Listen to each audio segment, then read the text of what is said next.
Bonsoir et merci d'être parmi nous ce soir à cette séance projection débat des Jeudis de Lima. Nous sommes très heureux de vous accueillir et on aurait souhaité être un peu plus nombreux, mais bon, vous imaginez que les conditions climatiques et puis la grève a malheureusement empêché de nombreuses personnes qui devaient venir de la banlieue d'être parmi nous. Mais on a quand même l'immense plaisir de recevoir Bouchra Azzouz et Marion Stalens pour présenter donc ce film qu'elles ont réalisé toutes les deux, écrit réalisé par Bouchra Azzouz et Marion, et aussi de vous donner la possibilité de discuter, de dialoguer avec elles après cette projection. J'aurais souhaité que Laurence Rossignol soit avec nous ce soir après cette sortie stupide pour voir, pour évidemment apprendre ce que sont les femmes et ce que sont les mères qui donnent la joie et donnent aussi la vie à des filles qui, quand elles portent le voile ou quand elles portent, disons, une tenue, c'est aussi par choix, c'est pas quelque chose qui est imposé. Bon, c'est un autre débat qu'on va reprendre d'une manière un peu plus calme, un peu plus distancié pour poser les véritables questions.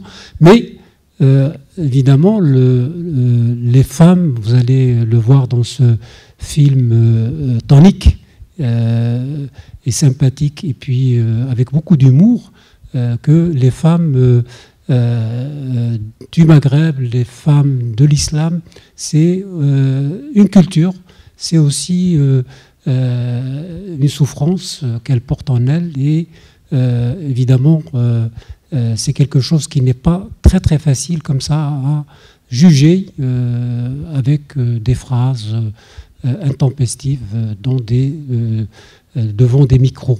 Et les mamans, surtout les mamans, parce que c'est un peu c'est l'histoire de Bouchra Azzouz qui, avec sa maman, avec les voisines, qu'elle a restituées avec d'une manière vraiment forte et aussi d'une manière juste. Et je pense que vous allez vous régaler en regardant ce film. Donc, on va revenir tout à l'heure avec Bouchra et Marion pour discuter. J'ai demandé à une amie qui est journaliste, qui va nous rejoindre tout à l'heure, c'est elle qui va animer la rencontre, Samira Ibrahim, de modérer ce débat. Voilà. Tu veux dire un petit mot, Bouchra ? Un tout petit mot pour vous remercier d'avoir bravé à la fois la grève et le temps. J'espère que ce film, ça sera un peu de soleil dans cette obscurité. Voilà. On discutera après du film. J'aime pas beaucoup parler du film avant, mais en tous les cas, je voulais vous remercier d'être là et je suis ravie d'être parmi vous ce soir avec Marion, la co-réalisatrice, à qui je passe la parole. Non, on va juste regarder le film et puis on s'en parle après. Voilà, bonne projection. Merci. Bonsoir à tous, bienvenue à Lima, au Jeudi de Lima. En fait, je voulais vous dire, je suis très honorée d'être là ce soir parce que pour moi, les Jeudis de Lima, c'est toujours un événement incroyable que je regardais toujours de loin parce que je suis toujours ou à la radio ou à la télé, donc je n'ai pas le temps de venir. Donc je suis très heureuse d'être ici, surtout ce soir. Bonsoir et merci beaucoup, Bouchra Azzouz et Marion Stalens. Merci pour ce film formidable. Alors, j'ai essayé, pendant que je le visionnais, en fait, d'écrire quelques mots pour voir un petit peu les sentiments qui me venaient. J'ai été bouleversée entre les rires, les larmes, beaucoup d'émotions. J'imagine que c'était la même chose pour vous parce que je vous entendais rire. Donc je pense que vous avez passé un bon moment. C'est la première fois qu'on voit à l'image dans un documentaire comme celui-ci des femmes de banlieue qui se livrent, qui se racontent. La première chose que j'ai voulu savoir, Bouchra, parce qu'on s'est rencontrés il n'y a pas très longtemps finalement, je me suis demandé pourquoi et comment tu as pu monter ce documentaire. Pourquoi tu as voulu mettre en scène ta maman, lui demander de parler, de se révéler? C'est pas une question simple. On se réveille pas un jour en se disant tiens, je vais faire un film sur ma mère et les daronnes du quartier. En fait, ça vient pas comme ça. C'est un long cheminement en fait. D'abord parce que je suis une féministe engagée. Que je fais beaucoup de choses par rapport à la question des femmes et de la précarité des femmes. Et en fait, j'ai toujours été assez frappée par le fait que on voyait pas beaucoup de profils en fait comme le mien, mais quand je dis le profil comme le mien, c'est-à-dire des filles issues des quartiers populaires, de culture arabo-musulmane, qui prennent la parole justement sur, et pourtant on a beaucoup de choses à dire sur la question du féminisme, et ça m'a beaucoup interrogée en fait de me dire comment ça se fait qu'il y a une vacuité comme ça, alors qu'il y a des combats qui sont menés, puisque nous on est témoins, en tous les cas moi personnellement j'étais témoin de la vie des femmes de mon quartier, et pour moi elles étaient inspirantes, et ma conscience féministe, elle est née d'abord de ce regard-là, en fait. Comme disait Simone de Beauvoir, on ne naît pas femme, on le devient, mais on ne le devient pas par hasard, on le devient à force de se confronter au vécu d'autres femmes qui ont le même parcours, en tous les cas le même profil socio-culturel que nous. Et en fait, je me suis vraiment rendu compte qu'on n'avait pas de modèle identifiant, en fait. C'est-à-dire qu'entre moi, enfin nous... Et Simone de Beauvoir, Gisèle Halimi, Antoinette Fouque, etc. On part de tout en bas et on va tout de suite tout en haut, et on n'a pas de graduation en fait. Et je pense que les jeunes filles des quartiers populaires, elles sont confrontées à une réalité sociale qui de fait les pousse à être en lutte en permanence. Mais en même temps, elles n'ont pas de modèle identifiant. C'est-à-dire que le fait qu'on n'ait jamais vu leur maman ou leur grand-mère, plutôt maintenant, la génération de leur grand-mère, à l'image, parler d'elles, parler de leur vécu, leur parcours de femme, du coup, c'est un peu comme une histoire qui restait un petit peu en pointillé. Et du coup, sur ces pointillés, il fallait mettre un film. On ne naît pas femme, on le devient. C'est vrai que c'est une très belle citation qui va très bien pour ce film. Est-ce que c'était aussi une occasion pour vous de casser ces clichés? Votre maman est voilée, on voit des femmes voilées, mais qui sont aussi féministes. Oui, après, ça c'est la question du voile, c'est aussi une question culturelle, je crois qu'il faut pas négliger. On le voit bien dans le film. Oui, on le voit en fait, la génération de ma mère. Ma mère, elle est un peu atypique, c'est-à-dire que, comme elle le dit dans le film, elle mettait la jupe de Brigitte Bardot, elle dansait le rock, le twist, et puis quand elle sortait, elle mettait son voile. Parce que dans sa famille, et d'ailleurs on voit dans la photo, en fait, elle est entourée de plusieurs jeunes femmes qui sont habillées à l'occidental, très modernes, et puis elle, sa famille, c'est une famille un peu particulière, il y a une grande charge spirituelle dans sa famille, donc les femmes étaient voilées, donc elle est un peu particulière. Peut-être que le meilleur exemple, c'est Habiba, justement, qui, elle oscille entre son voile qui cache la misère, c'est-à-dire quand elle n'est pas coiffée, quand elle n'est pas apprêtée, et puis, voilà, quand elle est partie s'installer à Montpellier pour être tout près de sa Thalasso, donc elle met son foulard la journée, et puis quand elle va à la piscine, elle se met en maillot de bain, quoi, ça lui pose pas de problème. Alors, je crois qu'il faut défantasmer un peu aussi cette question-là. Vous avez écrit ce documentaire et on connaît quand même le paysage audiovisuel. C'est pas évident de défendre un documentaire comme celui-ci. Il a été diffusé sur France 2. Il a eu une très bonne audience. Comment vous vous êtes rencontrés? Comment on peut se tutoyer? Comment tu as pu embarquer Marion? Marion, tu as tout de suite dit oui. Comment ça s'est passé entre vous? Vous êtes deux co-réalisatrices. Ouais, c'est très important de le souligner, effectivement, parce que c'est mon premier film, donc il y a une marge entre imaginer de faire un film, se dire, voilà, je vais partir de ma mère, les femmes de son quartier, on va raconter le féminisme populaire. Voilà, ça c'est une chose, et ensuite arriver à faire ça, c'est le fruit quand même d'un travail de collaboration, et puis il fallait amener sur ce film quelqu'un qui avait suffisamment, j'ai envie de dire, qui était suffisamment humaniste et universel pour pouvoir intégrer ces femmes-là qui sont particulières. C'est très bienveillant, c'est vraiment bienveillant. Il y a une vraie douceur. Vous racontez ces femmes aussi à travers l'image, Marion.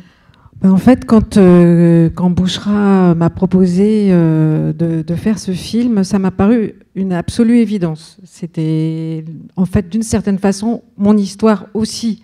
Évidemment, j'ai pas vécu la même enfance, ni j'ai pas grandi dans les mêmes quartiers, mais ma mère a avorté je sais pas combien de fois, elle aussi a failli mourir. Ma grand-mère est venue comme un quart des Français d'origine étrangère. Un quart des Français, si on remonte à 2 générations, est d'origine étrangère. Donc moi, je fais partie de ce quart.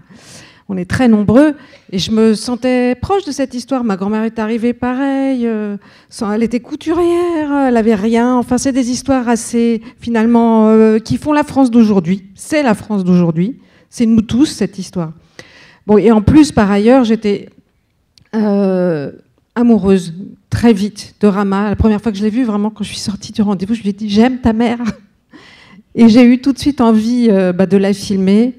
J'ai trouvé que son œuvre était extraordinaire. C'était une grande artiste tout de suite et je me suis dit que cette dimension-là, c'était aussi très important. Elles sont toutes singulières, chacune différente. Ce que j'avais envie de montrer aussi avec Bouchra, c'était que c'était pas la femme arabe ou les femmes des quartiers. C'est chacune des individus avec une personnalité unique et ça sort des clichés, quoi, des idées toutes faites. C'était ça aussi que je trouvais très important, très touchant. Et je trouve qu'aujourd'hui, on en a vraiment extrêmement besoin. C'était une façon de montrer les quartiers autrement, de sortir de l'image misérabiliste. Oui, il y a de la difficulté, mais il y a une force de vie, mais étonnante. Et qui moi, m'a bouleversée, m'a nourrie. Et j'avais envie de contribuer à partager ça, parce que je trouve que elles sont belles et elles nous donnent de l'énergie, quoi. Elles nous donnent de la vie. Elles sont étonnantes, c'est vrai, quand on les regarde. Elles sont espiègles. Elles ont une âme incroyable d'enfant, infatigable. Elles sont combatives. Elles sont gracieuses. Elles en veulent. Elles ont beaucoup d'ambition. C'est incroyable et c'est vrai que ça casse énormément de clichés. Comment, Bouchra, vous avez réussi à convaincre votre mère? C'est incroyable parce que dans le film, on a l'impression qu'elles apprennent à être elles-mêmes et elles s'approprient leur identité et leur liberté. Votre mère peint, Habiba, je crois, lit. Enfin, elles sont toutes pleines de ressources. Comment vous avez pu convaincre votre maman? Alors, ma mère, je la connais par cœur, donc c'était très simple. Je lui ai dit, écoute, maman, je vais faire un film sur les femmes du quartier, mais je veux pas que tu sois dans le film. Et elle m'a dit, c'est simple, si je suis pas dans le film, je te renie. Voilà, c'est ma mère, il faut y aller comme ça en fait avec elle. C'est une stratégie. Mais ouais. Non, mais en fait, c'est compliqué en fait de mettre sa mère dans un film. D'abord, ça engage aussi mes frères et sœurs, et on est nombreux, on est 10 enfants. Elle en a 8 en fait dans le film, et elle a 2 adoptions de cœur en fait, 2 petites filles de la DAS qui ont été placées à la maison et qui font partie de la famille maintenant. Donc elle a élevé 10 enfants. Donc c'est une responsabilité vis-à-vis de mes frères et sœurs aussi, parce que donc c'était compliqué. Je pouvais pas lui dire, écoute maman, j'aimerais bien que tu sois dans le film, parce que je me serais dit, bon, elle le fera peut-être pas pour de bonnes raisons, et il faut vraiment qu'elle ait envie, quoi. Il faut qu'elle ait quelque chose à dire, et il faut qu'elle ait vraiment envie de le faire. Et du coup, voilà, le fait de lui dire, écoute, tu seras pas dans le film. Puis j'avais prévu en fait une personnalité très très forte que j'aurais adoré avoir dans le film. Et ma mère m'a dit, écoute, si je suis pas dedans, c'est... Mais vraiment, elle était terriblement fâchée, hein. C'était un truc de fou, quoi. Elle avait des choses à dire. Ouais. Ma mère, elle est très prolifique, en fait. Elle peint énormément. Et elle me dit toujours, si je savais écrire, j'écrirais des livres à n'en plus finir, et je remplirais à moi-même une bibliothèque, quoi. Elle a envie de raconter des choses. Oui, voilà, ouais. Mais c'est vrai que ces tableaux, quand on les analyse un petit peu, elle n'aime pas beaucoup parler de ses peintures, mais je sais que le tableau, par exemple, qu'on montre quand elle parle de son mariage, ce tableau, quand on le décortique, il y a ma grand-mère, donc la belle-mère de ma mère, il y a mon père, il y a elle, dans sa tête, il y a quelqu'un, donc elle est amoureuse de quelqu'un. Ça, c'est pas, voilà, elle a son petit secret à elle, etc. Ces tableaux sont très expressifs, enfin, ils racontent vraiment beaucoup de son histoire, quoi. Voilà. Vous avez eu du mal à la faire parler quand elle parle de ses 9 enfants, enfin de 8 enfants et du 9e qu'elle a failli avoir. Est-ce que c'était facile de lui faire dire ça, qu'elle a avorté? Je pense que ma présence était nécessaire à ce moment-là, parce que je pense que le tête-à-tête aurait rendu sans doute la discussion plus compliquée. Et le fait de... Enfin, je dis ça, mais je pense que vraiment ça a joué aussi... quand on est dans une grande proximité, peut-être c'est plus difficile d'ouvrir la porte qui n'a jamais été ouverte. Et le fait d'avoir un tiers, parfois, ça peut aider tout d'un coup à libérer une parole... Voilà, des choses qui n'ont pas été dites. Et c'était d'ailleurs un des objets de ce film, c'était de provoquer la parole dans les familles, quoi, parce qu'il y a plein de familles où les choses ne sont pas dites.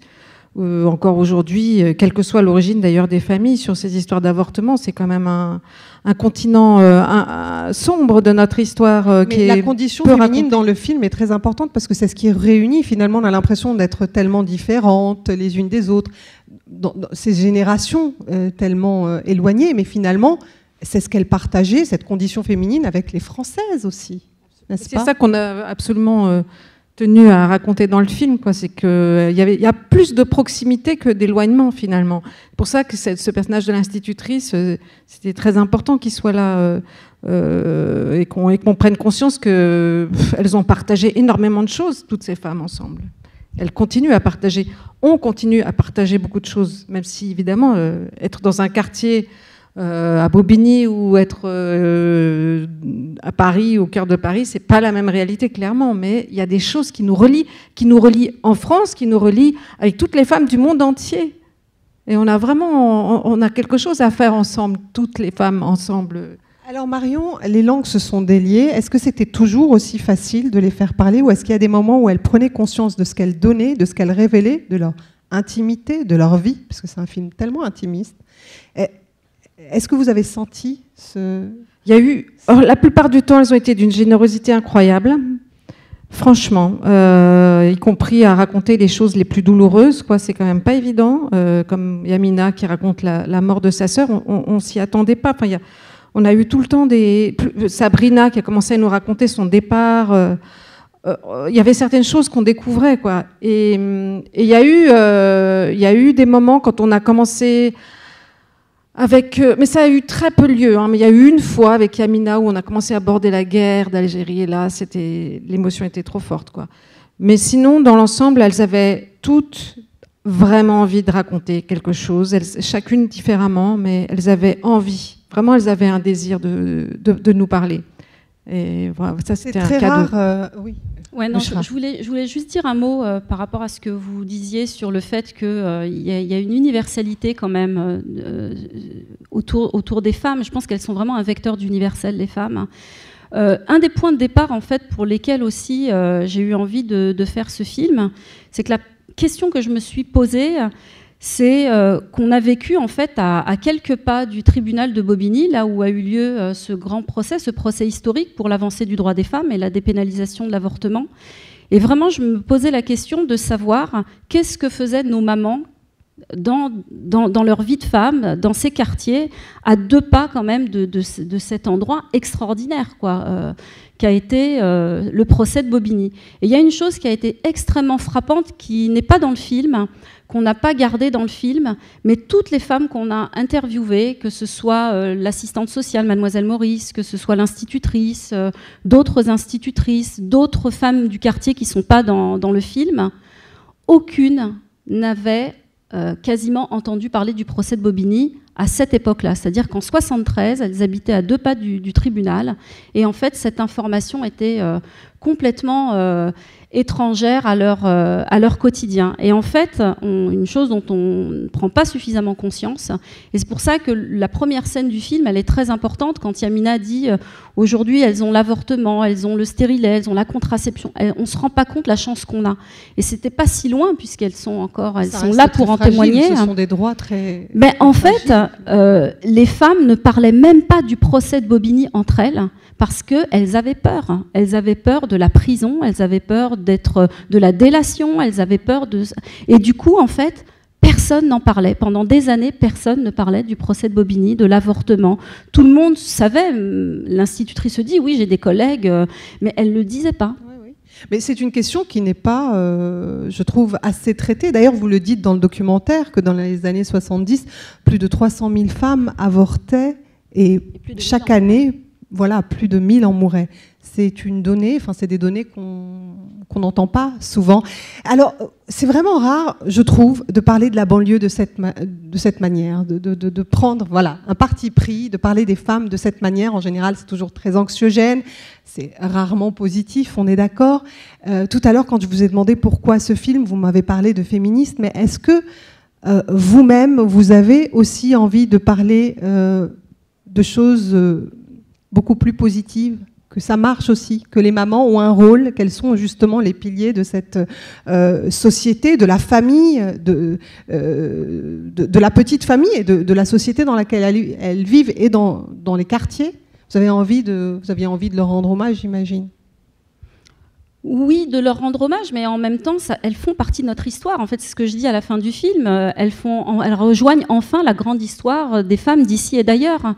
Et je pense qu'on commet une énorme erreur en occultant en fait des réalités qui existent et dont on est, nous, témoins au quotidien. C'est-à-dire qu'à un moment donné, il y a aussi un gouffre qui se creuse entre la représentation qu'on envoie et la réalité. Et à un moment donné, les gens, ils décrochent aussi par rapport à ça, parce qu'ils se disent, de toutes les façons, quoi qu'on fasse, on nous montrera toujours que d'une certaine manière.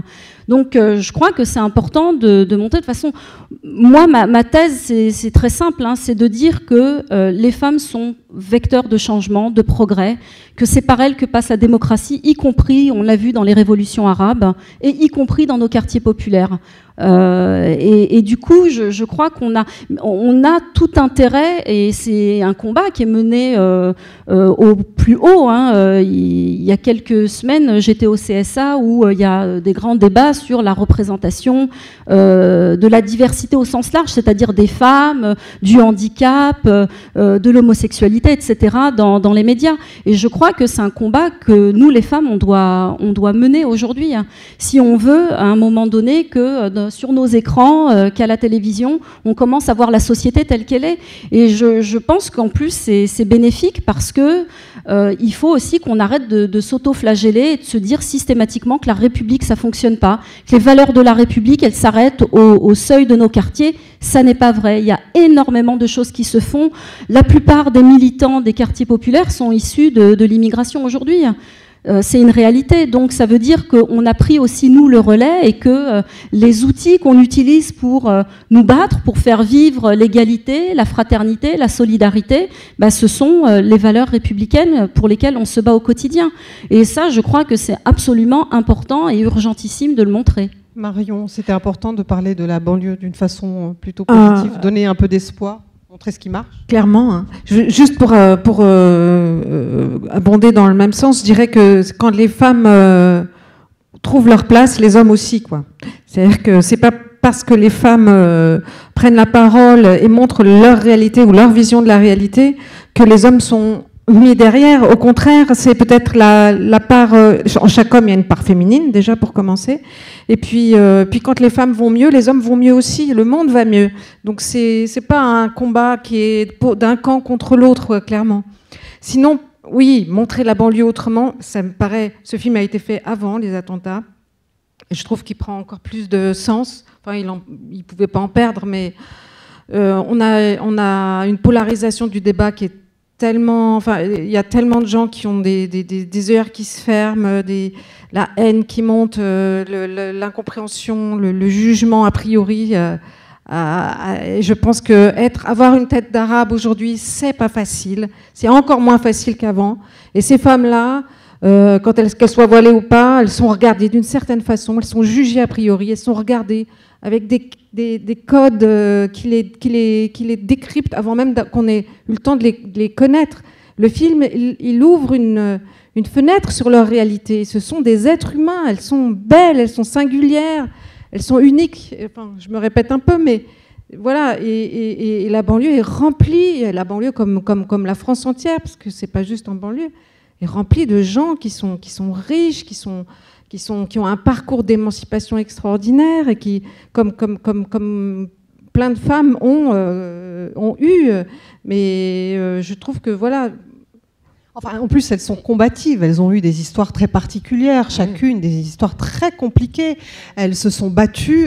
Votre maman a tout fait. Elle n'a pas eu la chance d'aller à l'école. Elle a tout fait pour vous permettre d'étudier. Votre frère le disait dans le documentaire, il est allé jusqu'au doctorat. Donc, ce sont des femmes qui n'ont pas baissé les bras, et ça, on le voit. Mais moi, j'aimerais savoir, est-ce que c'est facile aujourd'hui, en France, après 2005, après les attentats? Est-ce que c'est facile de faire des documentaires comme ceux-ci à la télé? Non, c'est pas du tout. Comment vous avez été facile. accueillis, en fait?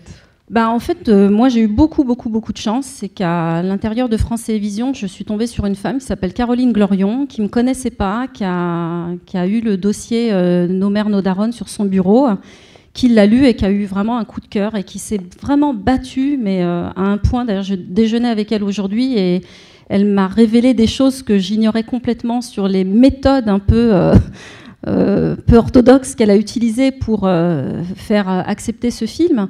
Donc c'est vrai que c'est pas facile. D'abord parce que montrer des vieilles femmes arabes dans des quartiers, c'est pas bankable, quoi. C'est pas sexy. On se dit que ça fait pas d'audience, et puis finalement, ce film a fait un record d'audience. Donc, et par ailleurs, dire l'audience justement. En première diffusion, on a fait 816 000 téléspectateurs. Et par ailleurs, c'est une chose qui est non négligeable, c'est que ils ont fait leur plus grande part d'audience sur les jeunes qui d'habitude ne sont pas sur cette case-là. Donc, ça veut dire aussi que le choix du titre, Nos mères, nos daronnes, le fait d'avoir utilisé un mot qui parle aux jeunes, qui est un mot qu'on utilise que dans nos quartiers. Non. Ma fille, Même elle à dit Paris, non. Tous les jeunes disent daron, daronne aujourd'hui. Oui, vraiment. non, mais en l'occurrence, si tu veux, aujourd'hui, mais c'est quand même un mot qui est connoté, même si évidemment les jeunes, à la différence de nous, ils n'ont pas de barrière, ni culturelle, ni idéologique, ni raciale, ni sociale, et les jeunes sont quand même, au fait un peu des mots utilisés par cette génération-là. Moi, je voulais quand même dire une petite chose, parce que je voudrais pas non plus donner le sentiment aux gens qui sont venus ce soir que la banlieue c'est tout rose, qu'il n'y a pas de problème. On voit quand même que on est face aujourd'hui à des problématiques qui sont extrêmement complexes, de radicalisation, d'attentats, avec des jeunes qui viennent quand même des quartiers populaires. Donc ça interroge. Mais je pense néanmoins que... Vous avez choisi un autre prisme, c'est votre droit. Non, mais c'est pas tellement que j'ai choisi un autre prisme, c'est qu'à un moment donné, il faut qu'on ait aussi un travail pédagogique vis-à-vis des jeunes. Et ce film tourne énormément dans les centres sociaux, dans les centres de jeunesse, je ne sais plus comment on appelle ça, c'est ça, maison de jeunesse, enfin centre de jeunesse, avec des jeunes qui sont filles et garçons d'ailleurs, extrêmement enthousiastes avec ce film. Quand ils voient ce film, il y en a beaucoup qui m'ont demandé de venir faire des interventions dans leur lycée, parce que on leur offre pas cette possibilité aussi. On les laisse de côté et on leur donne pas d'outils d'éducation, de transmission par rapport à ces questions de femmes. Et je pense que c'est aussi notre responsabilité à chacun, même au sein de France Télévisions, du service public, de dire peut-être que ce film, on a de la chance, il a réussi à passer à la télé, il a eu beaucoup de succès, donc écoutez-nous peut-être sur d'autres sujets qui arriveront, peut-être avec des gens qui sont pas... moi, c'était mon premier film, je suis pas réalisatrice, c'est pas mon métier. J'ai eu la chance de rencontrer Marion et on a pu faire ce film ensemble. Mais il faut ouvrir aussi des perspectives, il faut tendre la main et mettre à l'antenne des sujets comme celui-là, parce que sinon, je vois pas comment aujourd'hui on dit oui, mais les jeunes filles, elles tournent le dos au féminisme. Oui, non, c'est pas les filles qui tournent le dos au féminisme, c'est le féminisme qui leur tourne le dos. Et à un moment donné, quand on leur propose des films comme ça, il y a des choses qui se déclenchent par rapport à une libération de parole, comme disait Marion. Ça a libéré la parole de manière extraordinaire. On a gagné 10-15 ans. Donc je pense que ça pose aussi la réflexion collective sur les choix des films qui sont portés à l'antenne. Vous avez eu de bons retours presse, il y a eu de très beaux articles, mais donc aussi dans les quartiers, vous avez pu avoir ces échanges assez positifs aussi. Moi, je suis absolument étonnée, mais vraiment étonnée que ce film n'ait pas provoqué d'hostilité. Pourtant, je vous assure, on passe le film dans des quartiers qui sont très très sensibles, où même parfois on a 80% de la salle où ce sont que des femmes voilées. Et ben pourtant, ce film-là est plébiscité. Il provoque parce qu'en fait, je crois que il va aller chercher dans l'intime de chacun. Et il parle à chacun, qu'on soit d'ailleurs des quartiers ou pas des quartiers, parce que le film il tourne aussi dans toute la France et dans des régions qui ne sont pas des quartiers populaires. Et pourtant, on a toujours cette même réaction du public de dire mais c'est incroyable parce que votre mère, j'ai l'impression d'avoir entendu ma grand-mère, d'autres qui disent oui c'est ma mère, etc., etc. Donc il y a vraiment une dimension universelle qui est, enfin, je pense avec Marion qu'on n'a pas maîtrisé en fait au départ, quoi. On avait peur, la vérité. On avait vraiment peur des réactions. On pensait qu'il y aurait un débat, un pugilat, quoi. On pensait vraiment qu'on allait avoir des gens qui trouveraient ça scandaleux d'aborder l'avortement aussi ouvertement, etc. Pas du tout. En fait, les gens étaient debout. La première projection à Bobigny, devant le quartier, tout ça, la salle était debout, quoi. Et à chaque fois, enfin, à Aubervilliers, il n'y a pas longtemps, il y a une chaleur, les gens se retrouvent dans le film. C'est un effet de miroir, quoi, donc ça soulève les cœurs, quoi. C'est des productions extrêmement chaleureuses. D'ailleurs, j'aimerais bien qu'on puisse vous entendre un peu. Ça me donne envie, oui, tout à fait, puisqu'on a eu la chance de voir le film ici. Vous avez les deux co-réalisatrices, les deux réalisatrices ici, donc ce serait dommage de ne pas vous entendre. Donc je vous propose de réagir, de poser vos questions, là, en direct. Qui veut poser une question? Bonsoir, monsieur. Bonsoir. C'est dommage que ce soit un homme, j'aurais préféré que ce soit une femme qui prenne. Mais non, mais on est tous des humains. Priorité.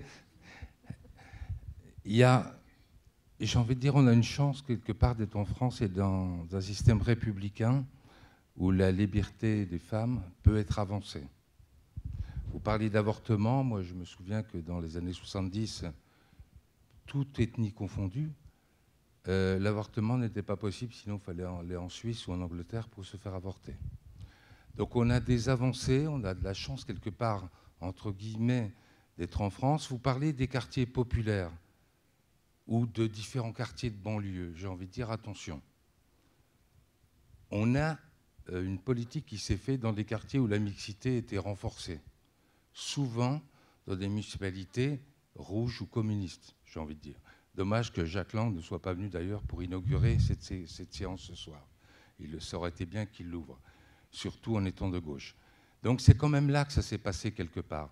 Ensuite, j'ai envie de dire, la liberté des femmes, elle n'est pas gagnée. J'ai l'impression qu'on rétrograde de plus en plus. Vous savez que dans les années 68-70, où il y avait une révolution sexuelle, on avait au Maroc, comme vous parliez, des femmes qui se promenaient en mini-jupe, etc., qui avaient le droit à la pilule, etc. Et donc on arrive quand même à une liberté qui était cloisonnée à partir d'un certain moment.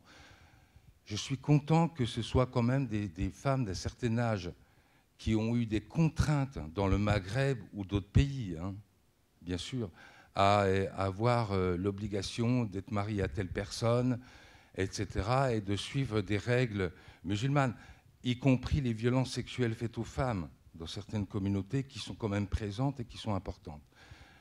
J'ai envie de dire quelque part, les mecs, attention, faites attention à ce que vous êtes, parce qu'il y a quand même une ouverture à avoir sur ce que c'est que la femme. Le film m'a intéressé, c'est dommage que vous dites que c'est un documentaire, j'aurais préféré que ce soit une fiction qui se développe un peu plus, mais il y a quand même une phrase que je retiens qui est énorme dans le film. Et je ne sais pas, j'ai envie de dire à tout le monde, il y a une personne qui dit avec le voile, ça cache la misère. J'ai retenu ça parce que je crois que c'est un beau message. Ça cache la misère, attention, je dis bien aussi bien misère morale, physique, éducative, etc., etc. Et je trouve que je veux pas, comment dire, faire une approche avec les attentats ou l'actualité. Je pense que c'est pas le fait. Mais je pense que même dans les périodes d'attentats, j'ai envie de dire, par besoin, on devrait retirer son voile dans ces cas-là. Parce que je pense que c'est une première démarche qui n'est pas innocente. Après, je suis Vous voulez content dire que... un acte politique, Voilà, c'est-à-dire absolument. Absolument, quelque part, ça pourrait être une vraie démarche politique, bien sûr, que si tous les voiles avaient été retirés il y a des femmes qui ont au retiré niveau leur des voile. attentats, j'aurais trouvé ça sublime. Sublime. Hein, ça aurait été une belle action.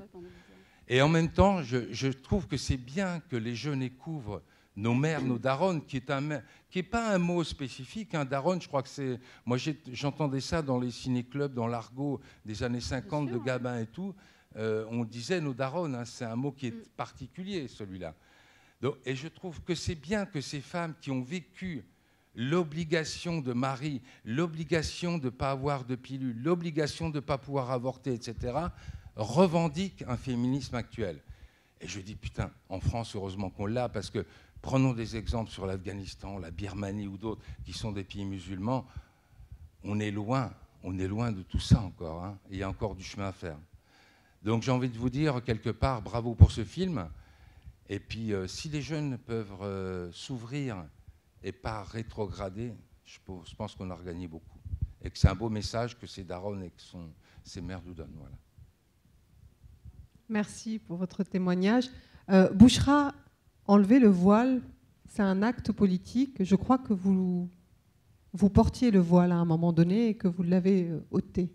Pourquoi ? C'est compliqué. Je ne répondrai pas forcément à cette question ce soir. Non, mais c'est très long. J'y ai consacré un livre qui sort le 12 mai. Ça m'a pris 250 pages à expliquer. Tu as répondu dans le livre. C'est très non, mais c'est pas une problématique qu'on traite à l'emporte-pièce. C'est très très complexe. Donc ça m'est assez difficile. J'ai jamais trop voulu en parler. Mais quand tu entends le voile, c'est un cache-misère. Ça te révolte? Non, tu comprends? Non, ça me révolte pas. Tu es d'accord? Non, je suis ni d'accord, ni ça me révolte, ni rien. Je pense que chaque femme, elle est libre de dire ce qu'elle veut, de faire ce qu'elle veut. Voilà, j'ai pas de jugement par rapport à ça. Après, j'ai une analyse politique. Et en même temps, c'est pour ça que je dis que faire des films, c'est hyper important et que je me suis découverte cette vocation et je pense que je ne vais pas m'arrêter. Parce que c'est un vrai moyen de faire passer un certain nombre d'idées et de le partager avec un très grand nombre, alors que les livres, c'est plus compliqué, quoi. Il faut avoir envie de lire 200 pages, c'est plus complexe. Mais encore une fois, je pense que ce qui nous a manqué, ça a été de trouver aussi dans l'espace public le traitement de sujets qui nous concernaient. Et le fait de ne pas l'avoir eu, moi, ça m'a pris... j'ai porté le voile pendant 10 ans et ça m'a pris 10 ans à faire l'analyse et finalement à retirer mon voile. Mais c'est pas normal. C'est pas normal. C'est pour ça que... j'ai écrit ce livre que j'avais... Enfin, c'est très compliqué de parler de ça, c'est intime, et puis on voit bien qu'on a des snipers, donc on est aussi attendu au tournant, quoi. C'est sûr que tu parles du voile, aujourd'hui tu te prends une balle directe, quoi. Alors que c'est un problème complexe et que c'est dramatique de le traiter comme on le traite aujourd'hui en France, parce que si on ne comprend pas la dimension culturelle, la dimension sociale, la dimension psychologique, la dimension émotionnelle, la dimension familiale, etc., on ne peut pas comprendre ça. Voilà. Moi, je dirais que le message du film, c'est pas le voile, ça cache la misère. Le message du film, c'est que ces femmes, il y en a des voilées, il y en a qui ne sont pas voilées, il y en a qui en ont un moment, compris, mais qui en ont pas à d'autres moments. Il avait juste retenu cette phrase. Oui, mais vraiment, si nous, ce qu'on a voulu raconter, c'est pas ça. On a voulu raconter qu'elles sont toutes différentes et qu'elles sont amies et qu'elles sont. Ça pose pas de problème d'avoir ou de pas avoir le voile. Après. C'est intéressant de réfléchir à cette question et elle est immensément complexe. D'ailleurs, ce qu'on pouvait voir dans le film, Marion, sans vous couper, mais c'est qu'elle pouvait porter le voile. Il y avait des musulmanes, il y avait une juive, il y en avait qui étaient athées. C'est aussi ça le sens du film. Elles se retrouvaient, elles étaient surtout amies et elles pouvaient aussi porter le voile en étant très modernes et très ouvertes d'esprit et revendiquer la liberté aussi. Pour moi, la plus dingue, la plus moderne, la plus libre dans sa tête, c'est Rama, et Rama, elle porte le voile. Où est le problème ? Et son voile, il a un autre sens que tout ce qu'on veut lui. C'est pas de tout ce qu'on veut projeter dessus. Quoi. Je vais mettre un tout petit bémol quand même, parce que il faut pas être non plus complètement naïf. Quoi, elle a enlevé son voile? Non, c'est pas cette question-là. C'est que la question du voile de nos mères, c'est pas du tout la même chose que le voile qui est porté aujourd'hui. Voilà, merci. Voilà. Merci, non, mais je ne voudrais pas faire la promotion du voile islamique. Non, c'est pas ça. Non, mais je vais quand même m'exprimer par rapport à ça. Nos mamans, s'il n'y avait pas eu dans les années 80 la mouvance des frères musulmans, la poussée politique du religieux, le voile, c'est ce que j'explique dans mon livre, aurait disparu avec notre génération. Il n'y aurait pas eu de voile. C'est vrai. Et ce qui a boosté le voile dans la société, c'est le politique. C'est l'interdiction de... Dans tous les pays arabes, d'ailleurs, aussi. Hein.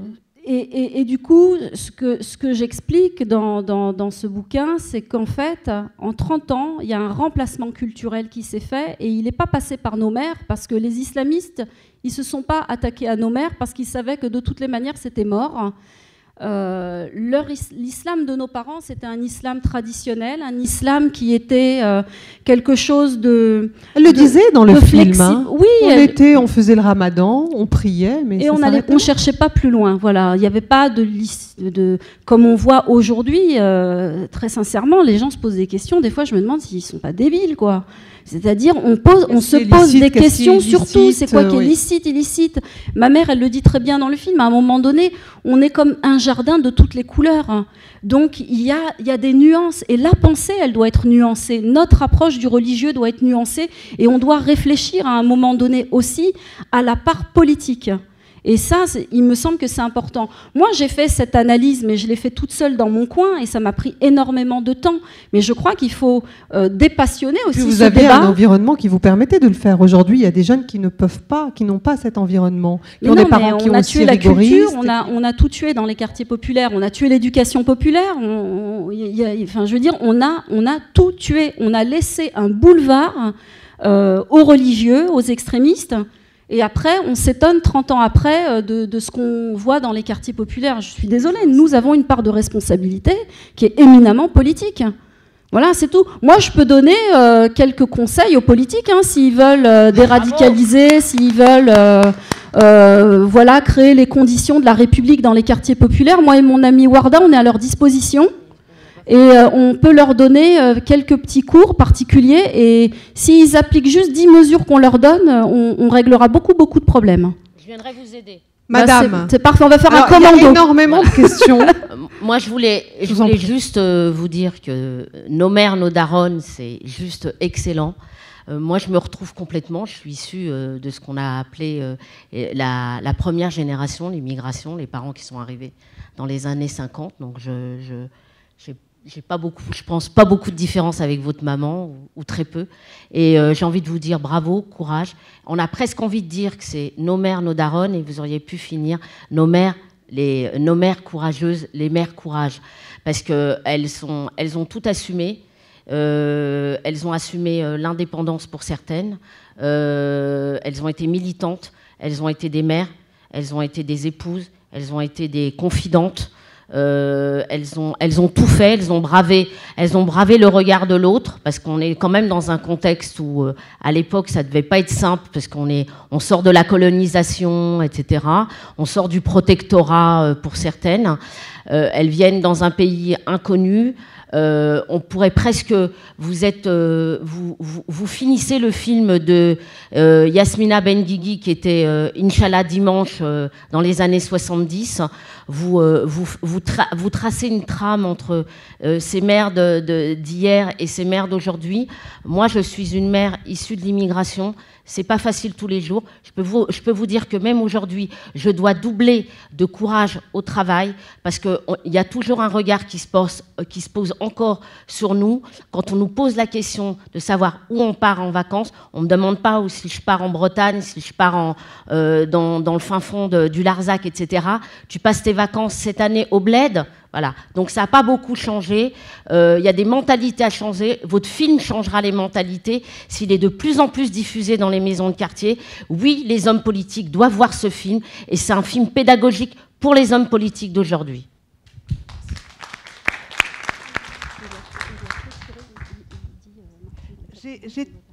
Madame, bonsoir. Bonsoir. J'ai 3 petits points. D'abord, je me suis demandé si vous avez parlé à un moment donné d'hommage à ces femmes, ces Bouchara. Moi, je me demande si vous n'avez pas, c'est pas un hommage aussi, à toutes les femmes françaises qui ont vécu ces choses. Et d'une part, et aussi, moi, ça me renvoie à ma profession où nous avons assisté à la mort de jeunes femmes qui avaient notre âge, qui, à la suite d'avortements en cachette, sont mortes de septicémie à Perfringence. L'autre point, c'était le film... Ah oui, je pense, en recevant ce film, je pense que c'est aussi sur l'émancipation des femmes. Et à la fois maghrébines, mais je pense aussi d'autres femmes, hein, parce qu'il y a des femmes catholiques qui sont pas aussi, enfin chrétiennes qui ne sont pas aussi émancipées qu'on voudrait le croire. Et puis, la troisième point, c'est les structures de votre film qui m'a paru intéressant.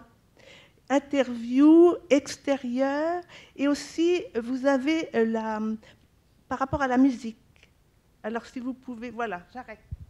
Merci, madame. C'est vrai qu'on n'a pas rendu hommage à notre musicien qui a composé une musique originale pour le film, qui s'appelle Mathias Duplessis, et moi, je suis amoureuse de cette musique, franchement. Et c'est grâce à Marion qu'on a eu ce musicien sur le film, et c'est vrai que c'était une écriture aussi en musique du film qui était merveilleuse. Oui, parce qu'un film, c'est clairement pas que des idées, c'est des émotions. C'est par là qu'on est touché, c'est par là qu'on peut changer aussi. Donc l'idée, c'était vraiment de transcrire par les larmes, par le rire, par le rythme, par la diversité des impressions, d'être ému. Et dans émouvoir, il y a mouvement, quoi. Il faut qu'il y en ait un mouvement à l'intérieur. Et ça, c'est pas juste dans la tête que ça se passe. Donc tout Il y avait cet extrait aussi du film égyptien en noir et blanc avec comment s'appelle-t-il ce Moi, je trouvais que c'était important de montrer aussi avant comment les gens étaient beaucoup. Oui, de montrer quel était aussi leur imaginaire, exactement. Parce que ces femmes, c'est vrai, vous disiez, elles sont arrivées pour la plupart des anciennes colonies ou du protectorat. Et ce que je trouve remarquable avec ces femmes, c'est qu'elles qui ont vécu, Marion le disait par rapport à Yamina, qui a vécu les atrocités de la guerre d'Algérie, ce sont des femmes qui ont tourné la page et qui allaient de l'avant. Et ce qui est étonnant, c'est qu'aujourd'hui, on a encore des gens qui nous véhiculent des idées par rapport à ce moment de l'histoire qu'il ne faut pas renier, en fait. Mais qui enferment des jeunes aujourd'hui dans une histoire qui est la leur, si vous voulez, mais on n'a pas à se cristalliser, si vous voulez, émotionnellement sur ces choses-là. L'histoire, bien sûr, il faut la regarder en face, mais il faut la regarder en face pour construire et pas pour se confisquer l'avenir. Elles nous ont pas confisqué notre avenir. Jamais nos parents nous ont parlé en mal de la France ou de la République. Ils sont venus, ils ont bossé, ils ont fait profil bas et ils ont fait le maximum pour qu'on puisse réussir. Et je crois qu'on a un devoir aussi moral vis-à-vis d'eux, ne serait-ce que par rapport à ça. Bouchra et Marion, merci infiniment. Je vois qu'on n'a plus du tout de temps, malheureusement. Merci à vous tous. Évidemment, on aurait aimé passer plus de temps à discuter et à débattre. Il y avait énormément de questions. Je suis vraiment désolée. On me dit que c'est fini. Je suis désolée, pardon.